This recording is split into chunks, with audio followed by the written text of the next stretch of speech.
देखिए, ऑपरेशन सिंदूर में जिस तरह से 4 जैश ए मोहम्मद के, 3 लश्कर ए तैयबा के और 2 हिजबुल मुजाहिदीन के ठिकानों को, 2 मस्जिदों को नष्ट किया है और शायद 200 से ज़्यादा आतंकी और कुछ पाकिस्तानी सैनिक मारे गए हैं, ये इंडियन आर्मी और इंडियन एयरफोर्स ने मिलकर किया, बेहतरीन काम किया। लेकिन ये एक पहला कदम है। हमने पाकिस्तान के किसी सैन्य ठिकाने पर अभी तक हमला नहीं किया। देखिए, मूसलाधार बारिश होने से पहले बूंदाबांदी होती है। मैं समझता हूँ ये बूंदाबांदी है।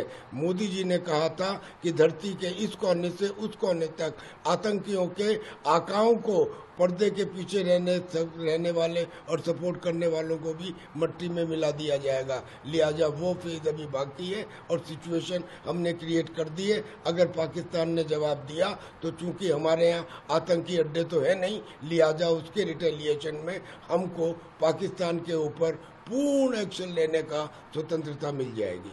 अगर बात करें पाकिस्तान की, तो पाकिस्तान इस बात को कबूल करेगा कि क्या वहाँ पे आतंकवादी संगठनों के कैंप थे? पाकिस्तान तो इस बात को कबूल कर रहा है। उसने कहा है कि 24 हमले हुए हैं, 24 स्ट्राइक हुई हैं। वो ये कह रहा है कि हमारे यहाँ, वो तो दिखाने के लिए कह रहा है 5 लोग मारे गए, 8 लोग जो है वो लापता हैं, कुछ जख्मी हैं। ये लेकिन पाकिस्तान ये तो कबूल कर रहा है कि हाँ, हमारे यहाँ 24 स्ट्राइक हुई है पीओके में, और पीओके के अंदर लॉन्च पैड है, ये तो सारी दुनिया जानती है। लिहाजा पाकिस्तान अब इसके आगे डायरेक्टली कबूल करे या ना करे, लेकिन उन्होंने स्ट्राइक तो कबूल की है। सर, जिस तरह के 71 की लड़ाई हुई थी, तो उसमें जिस तरह की शुरुआत की गई थी, कैसे? देखो, 71 की लड़ाई जो थी वो धर्म के आधार पर नहीं थी।